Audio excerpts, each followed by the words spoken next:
1v1 defending isn't just about being able to stop a player dribbling towards you. These 8 drills will cater for a wide variety of different 1v1 scenarios so your team will concede less goals across the pitch. Once your players have mastered the first 7 drills, the final drill is the boss level. When defending 1v1, it is essential that your players learn how to correctly use their body to protect or move an opposition player off the ball. For the setup, you'll need 2 gates, 4 cones and 1 soccer ball per pair. The attacker will start with the ball in between their 2 cones with the defender on the opposite side. The goal for the attacker is to try and dribble through either of the gates to score a point. However, once they have gone past the cone, they must dribble through the gate on that side. As a warm-up, the defender should look to tag the attacker before they get through the gate for 1 point. They can only tag the attacker once they have gone outside of their cones. Once your players understand the concept, you can introduce body contact. The defender will now look to use their body to move the attacker off the ball, leading with their leg and hips and then making contact with their shoulder against the attacker's shoulder. The defender should look to place themselves between the attacker and the ball and turn away using the opposite foot to the shoulder that made contact with the attacker. If the defender is able to force the ball out of bounds, they will get 1 point. However, if the defender is able to win the ball and dribble through the opposite gate the attacker is trying to dribble through, they will get 3 points. This skill will tie nicely into the next 1v1 defending drill that will really dial in your player's 1v1 defending technique. For the setup, you'll need a 10 by 15 yard area, 2 puck goals, 1 large goal, 2 teams of 3 and 1 soccer ball per defender. The defender will start with the ball and pass the attacker diagonally opposite them. As soon as the pass has been played, the defender can press the attacker. If the attacker is able to score in the large goal, they will get 1 point. If the defender is able to force the ball out of bounds, they will get 1 point. However, if they are able to score in either of the puck goals, they will gain 3 points. The defender will need to close down the space and restrict where the attacker can go using their positioning and body shape to force the attacker where there is less space. Now let's put these 1v1 defending skills to test in a wide area. For the setup, you'll need a half a pitch, 1 large goal to be used as a reference, 3 puck goals and a 10 by 15 yard area in the wide channel. The defender will start with the ball and pass to the attacker and immediately press. The goal for the attacker is to cross the ball into either of the 2 puck goals in the middle for 1 point. If the defender is able to force the ball out of bounds, they will gain 1 point. However, if they are able to score in the puck goal next to the attackers, they will gain 3 points. The defender should look to close down the attacker's space as quickly as possible in a side-on body shape, showing them away from goal or onto their weaker foot. Not every 1v1 defending situation is going to be with the attacker facing you. This 1v1 defending drill focuses on how to defend the attacker when their back is to goal. Set up your 15 by 10 yard area with a 1 large goal and 1 cone to make the halfway line. The attacker will start with the ball on the halfway point with their back to goal and the defender behind them in a goal side position. The attacker must try to turn and score in the goal behind them for 1 point. If the defender is able to force the ball out of bounds, they will gain 1 point. However, if the defender is able to win the ball and dribble past the line opposite the goal, they will get 3 points. The defender should be in a side-on body shape and arm's distance away from the defender. The defender should have their arm placed on the attacker's back to apply pressure to the attacker. If the attacker moves back, the defender should move up and take the space, stopping them from turning and facing the goal.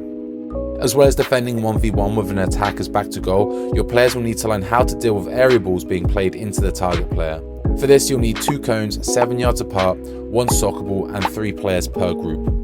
The attacker will start in front of the defender, with the defender behind the attacker in a goal side position. The feeder will start with the ball and throw the ball up for the defender and attacker to challenge 50-50. The goal for both players is to get the ball back to the feeder. If the attacker does this, they will gain 1 point. However, if the defender does this as well, they will get 3 points. If the defender is able to force the ball out of bounds, they will get 1 point. After 10 throws, swap the player roles round, with the player having the most amount of points winning the round. When challenging for an area ball, the defender will want to be in a side-on body position and give themselves a couple yards to run and meet the ball as opposed to using a standing jump. The transition speed at which players are able to recover the ball after losing possession is essential as well. This 1v1 drill will focus on quickly shutting down the attacker's space after transition has occurred.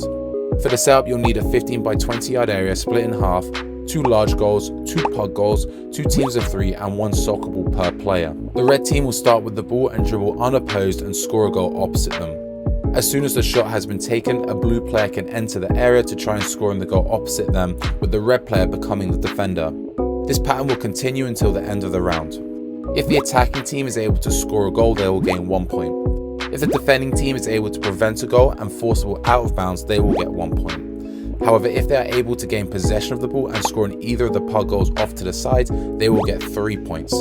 The focus of this is to encourage the defender to close down the space as quickly as possible without diving in to force the attacker to try and rush their decision. This next transition drill is more focused on making a recovery run when facing your own goal. For the setup, you'll need a 10 by 15 yard area, 2 goals with a clear halfway line, and 2 teams with each player having a soccer ball. The red team will start with the ball and score on the goal opposite them. Once they have scored, the red player will become the defender as the blue player comes in as the attacker trying to score on the goal opposite them.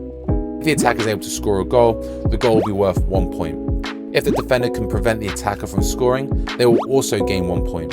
However, if the defender can win the ball and score on the goal opposite them, they will get 3 points. Remember, the attackers can only take their shot once they have passed the halfway line. As soon as the attacker has taken their shot, their focus should be quickly transitioning to a defender and immediately closing down the space of the next attacker. Instead of running alongside the attacker, the defender should look to lean into the attacker and ease them off the ball to place themselves in between the ball and the attacker. They should use the outside of the foot opposite to the shoulder contact to turn away from the defender and face the goal they want to score in. And finally, this is the boss level. This drill is a true test of your player's 1v1 defending skills.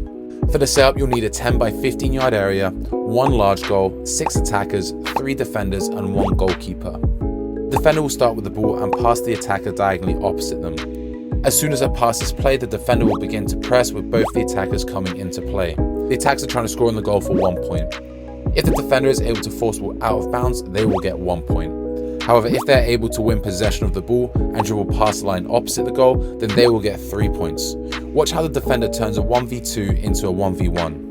Using what they have learned from the previous drills, your players will press at an angle which cuts off the attacker's passing lane, while also showing them to an area where there is less space, restricting what the attacker can do on the ball. Turning this into a more advantageous position for the defender and making it easier for them to step in and win the ball. Now your players know how to defend 1v1. These are the best drills to improve your players' attacking 1v1 ability. Like, subscribe, peace!